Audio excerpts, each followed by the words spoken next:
everyone. Thanks a lot for taking the time to be here at the session. I also want to thank James very much and his colleagues for putting this together. It's fantastic, and thank you for coming along.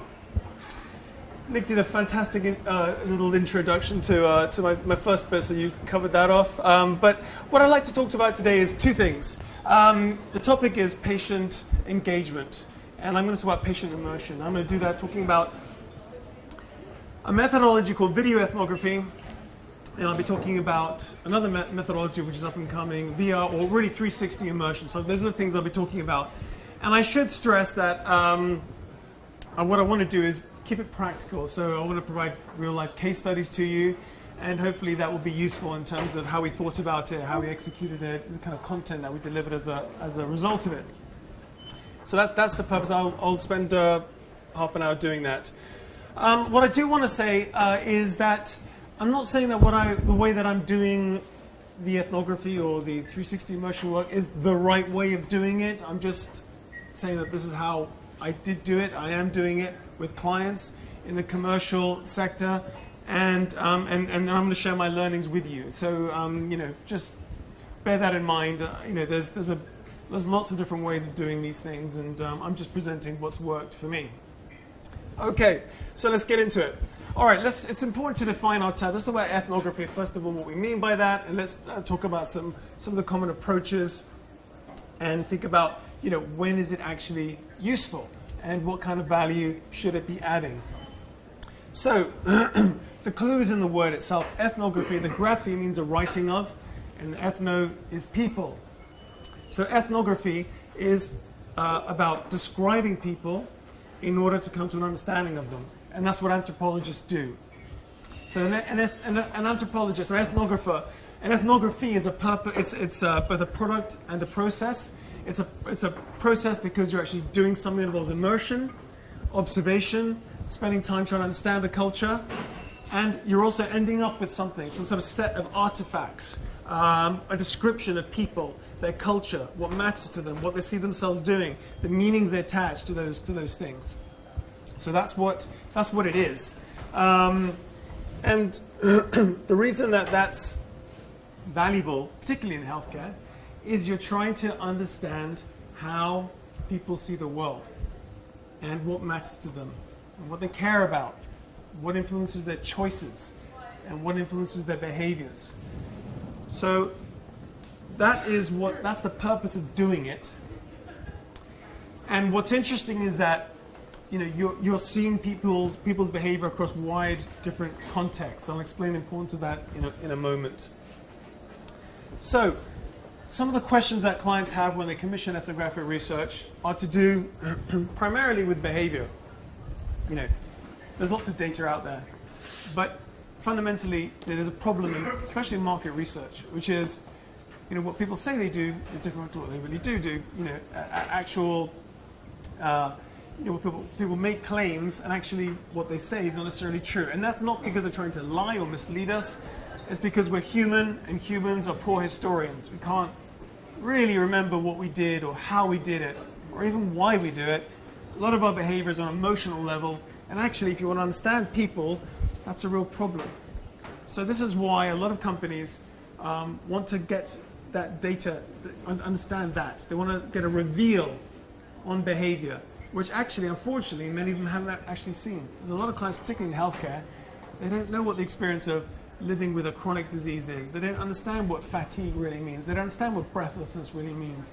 And that's a problem. That's a problem if you're trying to connect with your customers, connect with them as patients. So that's the first thing of why clients commission ethnography. I think the next thing is that, data, we're in the age of data, age of numbers, and it's a fantastic tool to have, obviously. But look, it's about bringing the human to the numbers. It's about getting the human perspective, the human factors, if you like. And without that, you're really left with a missing piece of data. So people want stories that explain experience, and stories that stick and that people will remember, that leave a memory behind, if you like. The other thing they want to do is frame up new questions that they can investigate, that will offer new opportunities to explore. And they also do it because they want to be absolutely focused on the customer, because that's where the growth essentially comes from, understanding the customer and serving the best as you can. So this slide here just really gives you an overview of how we've been using ethnographic research in the healthcare world. We're going to look at some journey mapping, but segment and animation, bringing segments to life, using in marketing campaigns, educational programs, and particularly for comms work. So I'm going to share some examples of that. Now look, if you put in ethnography market research, you're going to get a ton of different articles. And essentially so bear that in mind, but essentially the world of ethnography is split up into two different schools of ways of doing it.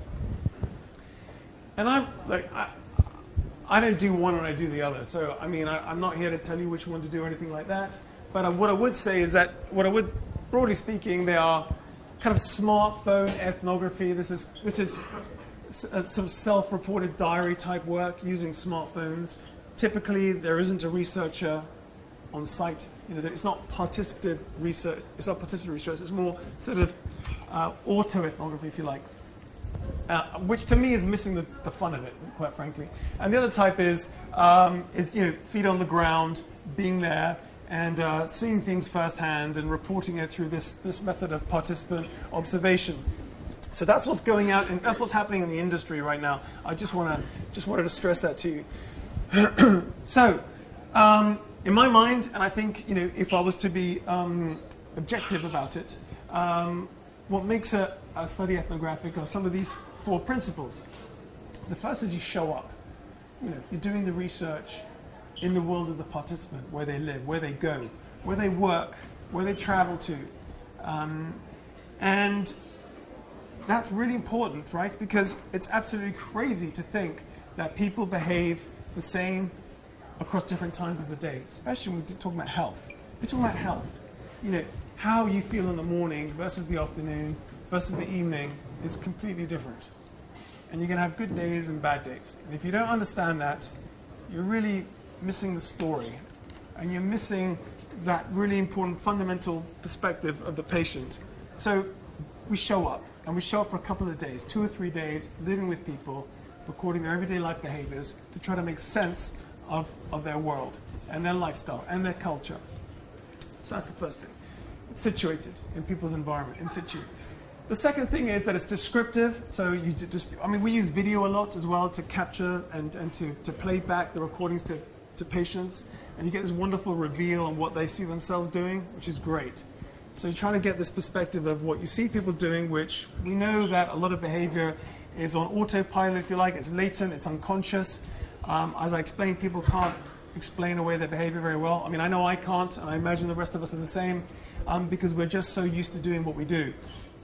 So being there, you can see things, record it, capture it, play it back to participants, and they can tell you what they see themselves doing.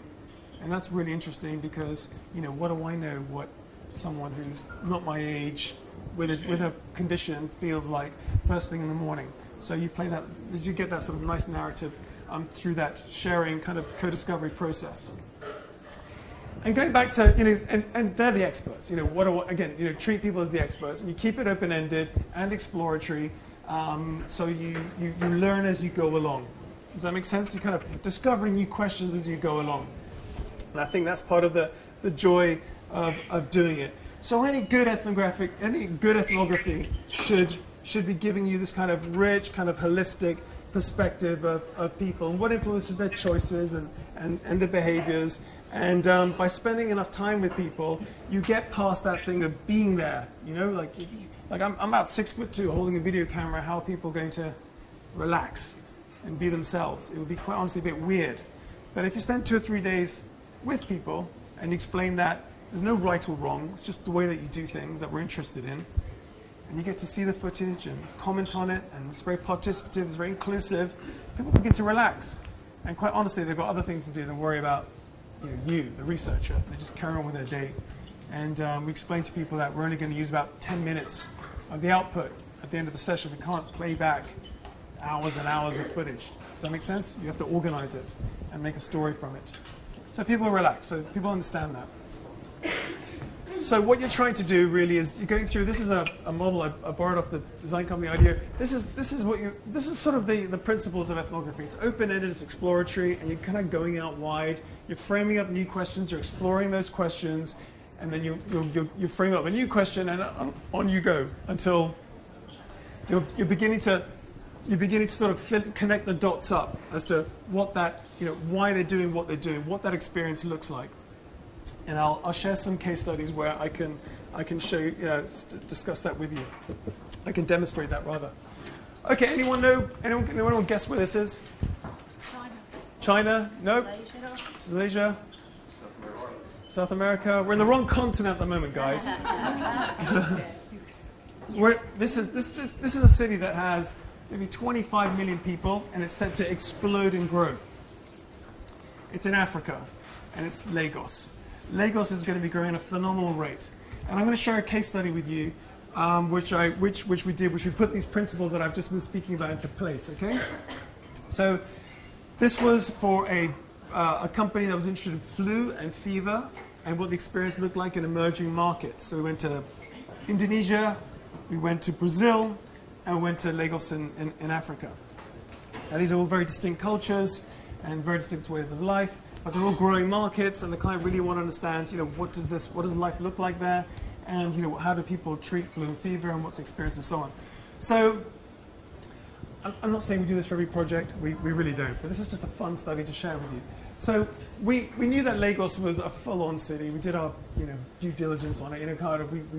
We understood, did some background reading on it, and we began to think of the city itself as a big threat to flu and fever in itself. I mean, the city's hot. It's dusty. It's hectic. It just exhausts you going through it. It fatigues you, and it's running on 100 miles an hour. But we wanted to bring that into the business, so they really understood, what the experience is like. So we flew drones. This is our material. We flew drones over Lagos, and we began to map part of a journey that our patients were taking from the city back to their home. And we got to discover some interesting things. Apart from getting some stunning visuals, we started seeing things like getting images back, like this is the town that they get to before they get to their home. And you can start seeing, it starts to tell you a story. If you share it with participants, they'll tell you things like, this is where we get some food sometimes. It's always hectic, it's dusty, it's hot. You can pick up all kinds of, my kids get sick here sometimes if we eat the food there. So, you begin to it starts building up a story about what the dynamics of the city are and how it impacts the flu and fever journey. These are all things that the client really didn't know much about. Getting closer, we then explored the neighborhoods. And who can guess what these are? They're market stalls, and in front of them, what have you got? No, fortunately not. It's like water ditches, water to collect the rain when it pours down in the rainy season. The problem is that they've also become infested with malaria. They become hotbeds for malaria. So it's terrible. So we discovered that malaria was on the flu and fever journey. That was the same journey that their patients were on. So this all began to tell us a story about the reality of living in these cities. Getting closer, we got on the ground, explored the neighborhood, again captured the dust and the hecticness of it, the heat, the impact on the health, and we looked at security issues, living in these environments. And some of these images are from Brazil and Indonesia, and then of course we got in home. And you get this wonderful reveal as well of being in home, and this is the purpose of doing ethnography. You get to see things close up. You get to see how things got in the basket. How your brand is really behaving. There's a shot here, I think it is here. These syrups, these are just flavored syrups that mom and dad, mom particularly, gives their kids so they can take their medicine. They buy it in the market. We got to explore all of these things and saw, understood where they were kept, why they were kept there, what else they were combined with, and we also saw what people did when they ran out of medicine, kids' medicine, and how they personalized it, if you like, and they got kids to chew on ibuprofen tablets and things like that. And this is what people were doing. This is all new to the client. And the way that we did our insights, the way we gathered our insights was, through the observation, the participant observation, as I've explained, but also by running the interviews and logging the interviews and creating themes in those transcripts, and that built up some really. That's how we got close to our truths, or the kind of the learnings that we could do something with. And then it gets even. Then I think what you can do with it is you understand the kind of what family, the importance of family, and how freaked out you are when your kid's got a temperature of 39 degrees and over, and you're alone at home, and what you rely on: prayer, for some, what your mum taught you since you're a kid. Went to traditional African herbalists in the local market to see what remedies people bought and mixed up. This is in Indonesia. People were using what some of us use at home, if we can find where that is at home. I can't find mine when I need it. I don't know about you guys. It's run out of batteries or something. But anyway, we saw this. And people grew their own medicine at home as well in Brazil. So all really interesting about how people had kind of, what tools and accessories and outcroppings there were in the home to help them along that journey. We went to public hospitals, we saw the products on shelf, we visited local pharmacies, and we saw what people were doing online, what apps they were using, a ton of apps in all countries, how they're using WhatsApp to reach out to their friends and the community. Some people in Indonesia were on WhatsApp with their doctor, and they could WhatsApp them at 10 o'clock, 11 o'clock at night, and they would get a response from their doctors. Amazing. Unbelievable. We just, incredible. But look, what I'm getting to is we all know that what really matters are the insights. What can you do with all this fantastic, colorful stuff that you've collected? How can you turn that into something that's going to make a difference to my business, to my strategy, to my comms, whatever it is? Help me understand my customer in a new way. Help me understand them in a way that I didn't know about before. Something that really helps do that. I'm sure that this isn't something particularly new to people, but as a journey map. Journey maps are great. Journey maps are great. Journey maps are great because, as the name suggests, they help break down the journey and identify very distinct need states that you can do something with. Okay, and this is what we did. And what you can do with video ethnography that I think is really valuable is you can repurpose the video outputs and animate those different touch points that matter. Does that make sense? So you have little clips, it brings it to life.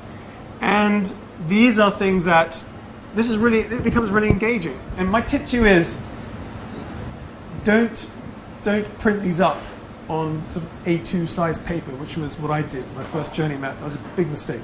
Because they put you in these rooms that are huge with like oversized furniture, and then you come in with your map and sort of put it on the wall.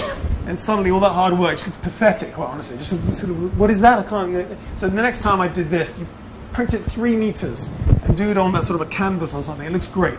Put it on the wall, and you can point to what people were doing, what was going on in these different environments that we talked about. You've got neighborhood, home, what a self-sufficient home looks like, the need states, what they're trying to do, prevent, get control. They want reassurance, they want to reduce stress, all these sort of things, and what's going on along the way. So that's one way that we've been using video ethnography, and it's a really it's a really effective way of mapping out the entire journey and making sense of the patient experience across these different environments. Okay. So that's that was a case study that hopefully illustrated how we're using video ethnography for insight and strategy.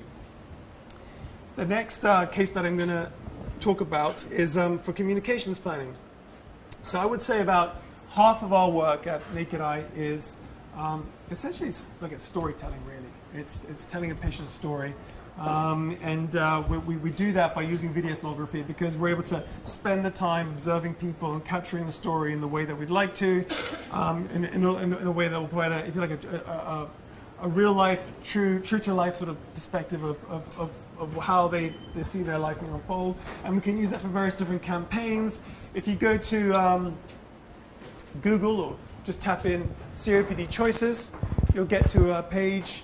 This is for GSK. You'll see these videos that we did, and these tell the story of living with COPD. And what this particular campaign aimed to do was to help people do more with their life, live healthier, better lives, fuller lives. And the way they wanted to do that was by finding patients who could tell stories about how they were carrying on, how they were keeping on, if that makes sense. You know, how they were just involving themselves in doing things to keep active. These are all true life stories. They weren't actors. There was no script. They were just people who lived with chronic obstructive pulmonary disease and wanted to carry on doing some of their life. So, and we visited them a year later and could see the changes that they'd undergone and how they coped. And so that's one way of using the outputs from video ethnography to tell this type of stories. I'm going to play you a clip, and I sort of apologize for the top and tail branding bit, but it gets to a story. It's about a guy called Gerard. It's a very moving story, actually. Gerard used to be a marathon runner and a sports teacher. He was a PE teacher in the US. He was mad about sports, but he had he got MS. And it's very debilitating. I'm sure some of you are familiar with what it does to your body, but it really affects your mobility. And this is a particular, the client Biogen IDEC wants to understand, you know, what to show people, you know, how MS affects people's movements. And so they asked us to do these stories. So we did these across Europe, and I'll share the first one with you.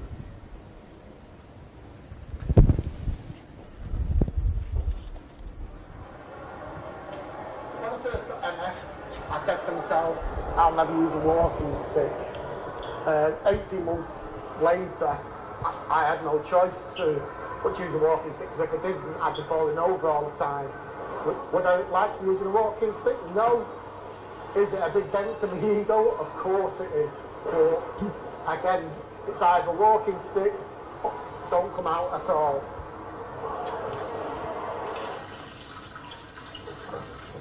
The mobility issues I have around the house basically are, again, if I'm doing anything, cleaning, tidying, cooking, I have to sit down after a couple of minutes. I get very wobbly.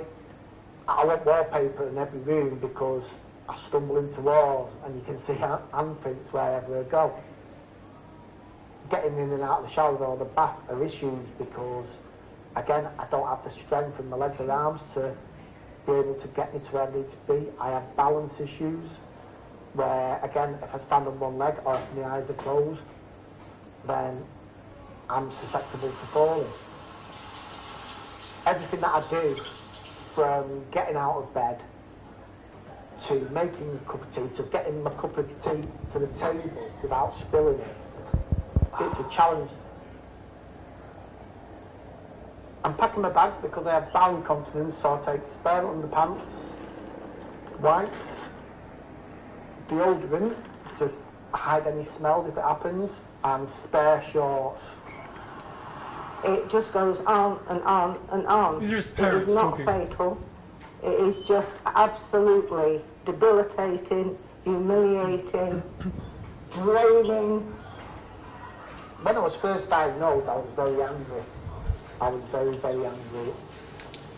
I'm a firm believer, though, that you can't hold on to things, and again, this is my life now, so I have to live my life the way it is. Okay, so what do we see there? We saw Gerard in a number of different environments, out and about town. You know how he feels, you know, needing a stick to talk about how that makes him feel. He used to run marathons and talked about just getting up out of bed into the bathroom, feel like a half marathon. And that's how it makes him feel now. We saw him in the shower and the balance issues. He said that he never feels fresh coming out of a shower. He feels clean but never fresh coming out of a shower because he has to hold on to the railings and he's worried about falling over. He has balance issues he's talked about. We saw him doing general day-to-day tasks and how he manages that. He has to press himself up to the sink to keep to work his balance issues. The hand marks on the wall, the spilling of the tea on the carpet. These are all the reality of people's experiences. This is what we're saying. This is what happens behind closed doors. This is how it affects people. This is what they're doing about it. And this is what matters to them. So the purpose of all of this, if you want to connect with people, understand, what they're dealing with, is these sort of Gerald's type of stories that help do that. So hopefully that gives you a good overview of kind of video ethnography, what we've been doing for the last 15 to 18 years, whatever it's been, and how it can be applied to gain some insight and some, the value of patient immersion. By the way, I wouldn't get too hung up on the word ethnography, observation, immersion. That's, but it's good to follow the principles of ethnography because they're valuable. They're valuable in doing the work properly. And understanding those principles really does add value to your work. So if you have people who are familiar with anthropology or have strong social science backgrounds, that really will be valuable to you. It's different from a filmmaker. We're not staging anything. There's no actors. We're not asking people to do anything. We're working around them. You have to be very sensitive to people's needs and understand that people really do have issues with energy levels and all these sort of issues you have to be very careful about. Okay. I'm going to talk about 360 immersion. I think I said VR in the invite, so I kind of apologize, but I'll just talk about the differences. So VR, same sort of kit, VR, 360 immersion. VR, in a VR environment, has everyone had a VR headset on their heads? Yeah? Has anyone not? Because I've got one here for later if you want to try it. VR is great. They're both very exciting technologies, but VR, you've got touch controls and you can sort of move around an environment. And gamers use them a lot particularly, but a lot of other people do as well. You get to choose which environment you move into and you can manipulate objects, pick them up and do all that sort of thing. That's VR. But 360 immersion is also a virtual reality environment. But if you're a driver, you're in the driving seat, but you're not making the choices if you take it left or right like you do with VR. Does that make sense? You're kind of stationary. So I'm going to talk about 360 immersion, how we use that. Also, VR is, you need a big PC at the moment to power it. So if you go into your client's office with a VR kit, you've got to bring the whole kit with you and power it up, and it's a whole deal. Anyway, what I want to impress on you quite quickly is that there's no point thinking about VR or 360 immersion unless you have a compelling reason to use it. Right? I think that's very important. And I think it's, if it's about a learning experience, you've got to find out what you've got to think about, how you tell that story in the best way. What's the right platform to tell the story that you want to tell? Does that make sense?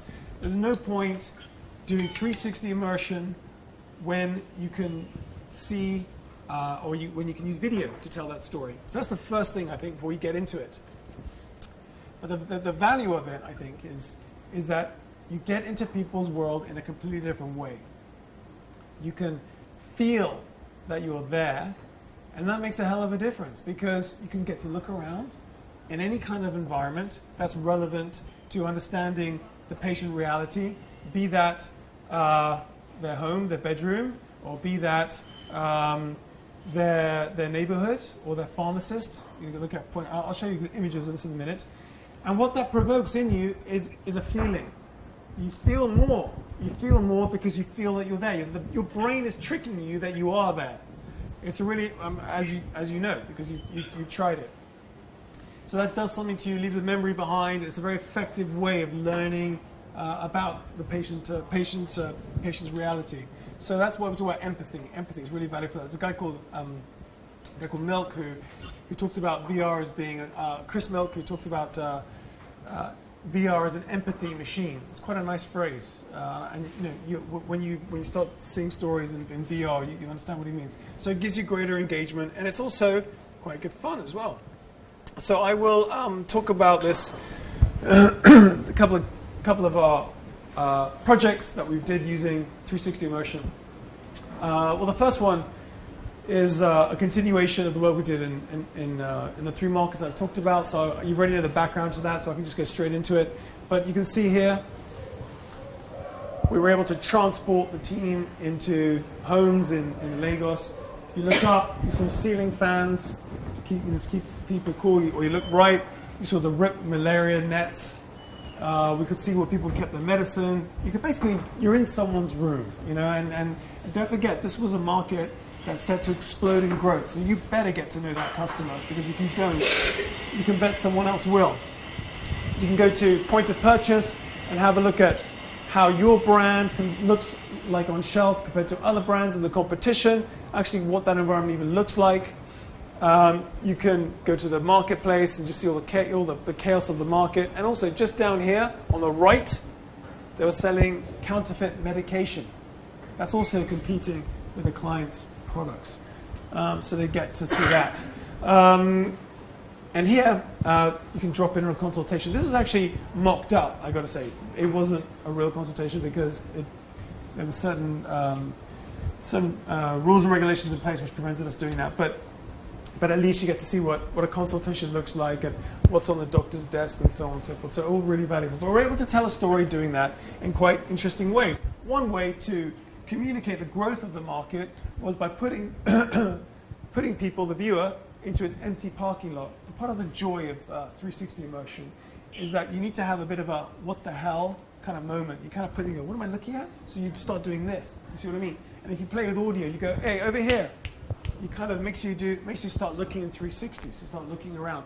And this is an empty lot, and it's going to be filled with tall buildings pretty soon. This was in Indonesia, in a place called Batam, which is growing at 7.5%. That's pretty steep growth curve. So we wanted to really communicate, sort of how that country, how that market is changing so rapidly. We did the same kind of work in China, but we used to understand traditional Chinese medicine for a client. And what we did that we thought was quite fun. This was not the study itself. This was on a side add-on, a little bit indulgent because I wanted to do it. I thought it was quite fun. But we did the research bit, and we did this 360 immersion bit. But we said to them, look, you couldn't come with us on the field work, so we're going to bring the field work to you. So we got them to put these headsets on, and then I talked to Cameron and said, hey, where have you been? You're late. Come on, we got to go and visit these households. And so we took them around Guangzhou and Chengdu, and we explored marketplaces where they brought all kinds of exotic, strange foods and concoctions that they made to support their health. And we took them to places where they did therapies. This is called moxa. It's like a big Bob Marley kind of joint, but it's just like a heat, sort of it provides heat and it has herbs, and that sort of helps people dispel flu and fever, which is really interesting. And we took them to parks, local public spaces where people were exercising, Tai Chi, to keep fit, to keep well. So explored wellness in all kinds of different ways. We did it using this sort of storytelling, 360 immersion type thing. We're able to put very simple graphics like text messages saying, where are you? Or look left, or let's go to the moxa session now. To have a look at that therapy. So you can kind of cut in and out of different scenes. It's quite good fun. We also were asked to do a piece on lupus. I don't know if many of you are familiar with lupus. It's a complex autoimmune disease, and it's not very well understood. So we did some ethnography, and during the ethnography, after the ethnography, we kind of were able to figure out what story we could tell using the 360 immersion tech. Does that make sense? So we developed a storyboard for this. The reason I'm sharing this with you is that if you're interested in doing this, this worked for us, and presumably it worked for you as well. Spend some time getting to know the story, getting to know the participant's experience, and see what would work for the 360 piece. So we kind of mocked that up. We had all the different scenes, and here are some of them. Again, we used graphics. One of the ways that lupus affected this particular person was with her memory. So she just forgot things, and she had this thing called mind fog. So we played around with that idea. So she was in the kitchen writing out a list, and we used a head-mounted cam on a head. If you do use them, you have to keep people very still. It's not very much fun for the participant, but we just used it for about 2 minutes. And we were able to sort of get it's called embodiment. So you feel like you're in someone's body. It's amazing, really. So you're just looking like this, and you feel like you're actually in their shoes. And it's really valuable if you have trying to tell a story that's quite abstract. It's quite, think of what's going on in your mind. It's quite difficult to describe that. And also with VR, as you know, we don't. You can't sort of nudge the person next to you and say, what's he talking about? You're kind of in it by yourself. So this was really good for that, and we're able to get inside someone's mind and try to understand the patient experience from that perspective. And this was also presented at the New Scientist exhibition. This is about 18 months ago, so we're very pleased with the outcomes of that. And I'm going to leave it there, because we have another speaker and we're running a little bit late. So thank you. Thanks. Thank you. So Nick, thank you so much. I've got some half-decent host questions lined up just in case, but it occurs to me that we won't need them. Has any of you guys got any questions you'd like to throw in? You do, thanks to that lady, yes. Okay. Sure. Yeah, hi. Thank you for that. Extremely inspiring, fascinating Great, story. But underpinning all of that wonderful outputs must be a whole heap of legalities, regulation, Yep. consent requirements. I just wondered if you could share a little bit about the headaches around actually doing the work you do. Sure. Well, if it all goes well, there shouldn't be too many headaches. You do have to have consent forms in place and information sheets in place to make sure that people are aware of how the data is going to be used and how it's going to be stored. Nothing that's different really to a lot of other Similar market research stuff. That's other research. That's right. The BHBIA, the British Healthcare Business Intelligence Association, is great for understanding kind of what you need to abide by, and they do tests and things. You get certificates, and that also helps your client to understand that you've taken the necessary steps to inform yourself. How to carry out the research. Again, nothing different there. Yeah. I would say that the bit that's a bit tricky is getting it through Zinc, this process. Yeah. So legal and medical need to get a view of your draft edits. They'll come back with comments, and that can take a bit of time. So that's a headache. But it's a necessary. Public space in a foreign country that's outside of. That's really interesting questions. Every country is unique. We do some work in Taiwan. People in Taiwan did not blink an eye. But if you go in, you're filming in some public space in the US, you'll be shut down by 3 security guards within 30 seconds. They'll just sort of do one of those 3 sort of pincer move. And so you've got to know what you're doing, really, and where you can and can't film. I was thinking about the drones and the Gatwick incident. So. Oh yeah, that wasn't us. That's on tape. Yeah. Just checking. No, we used the drone pilot who got got a licensed drone pilot. Okay. So that was all good. Hi. Thank you. So we see what this can do. Has there been any occasions where a client asks you to do something with ethnography, and ethnography is just not the answer for it? Like, Yeah. Yes, sure. Others say, what are the gaps that we cannot fill then? Sure. So I think you need to. Sometimes clients need to understand, what they're buying, what they will do. So if a question can be answered by focus group, then it's not the right technique. Or if they think that they need to have a lot of numbers in it rather than get some depth on it, then you have to explain to them that it's not about the numbers, it's not about the sample base, it's about getting the right type of participants. So those are some of the ones we typically get. I think a lot of clients also think you can turn it around in 2 weeks, which you can't do. It takes time. But yeah, those are some of the things to look out for.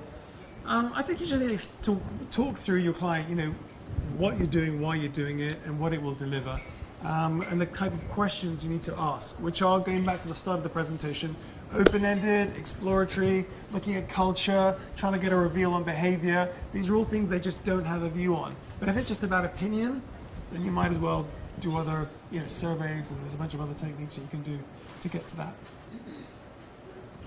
I'm fascinating, especially the Lagos and the multi-continental view of flu and all of that journey.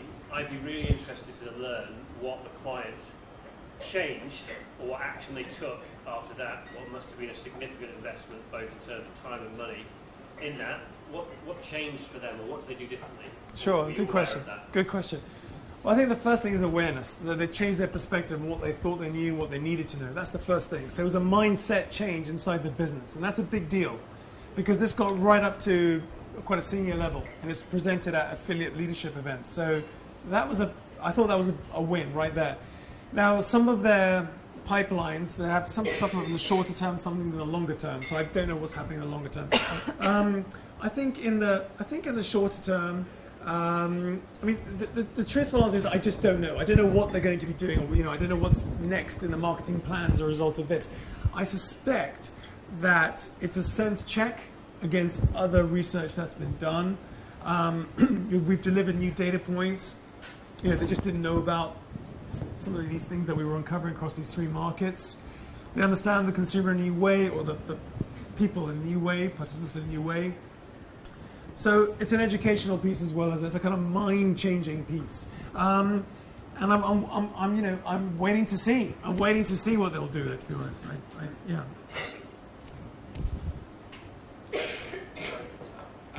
You mentioned several times, I'm not asking you to summarise your experience, indeed your degree, principles. Yes.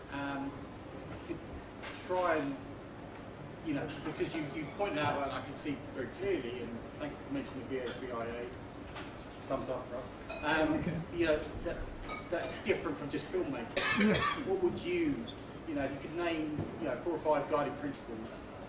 Well, look, so my background, so I've got a master's degree in human factors design. So I trained as a user-centered designer. One of the methodologies in that was observation. So just seeing what people did in situ in real time. So I think there's some principles that I took from that, from user-centered design around observation that have been really, particularly participant observation, that I found very useful. There's things that I learned along the way from anthropology. I would say that I'm inspired by it than rather rigorously following it, because I'm not an academic at heart. I'm more of a practitioner.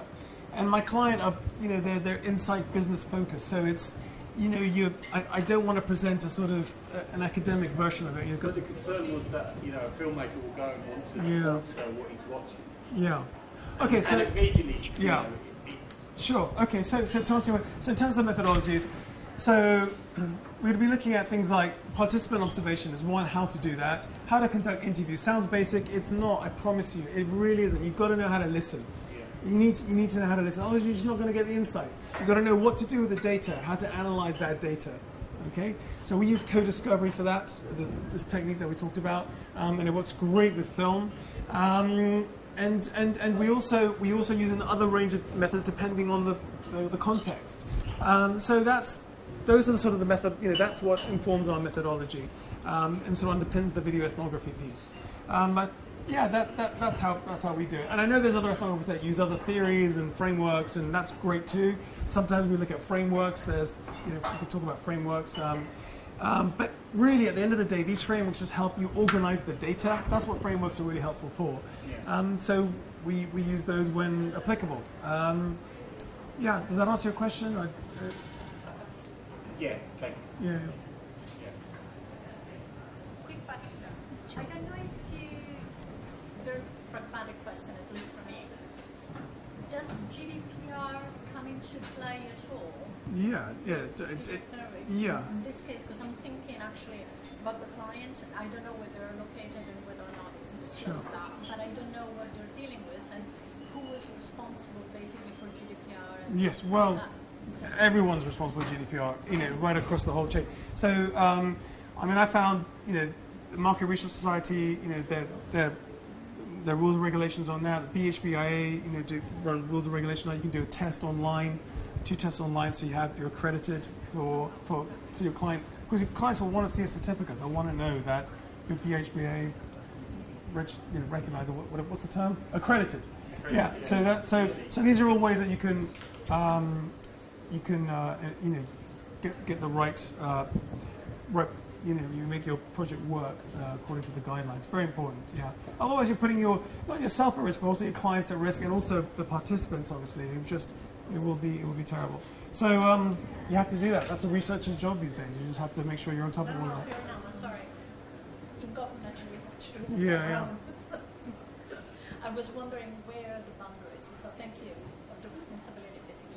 The responsibility, it's everyone's. Yeah, I think it's everyone's responsibility. How the clients deal with the data, and the one thing that we got caught out on in the early days. Kind of around just after May, June, July, when we had to go back to patients, say if they wanted to carry on doing the same, we couldn't do that.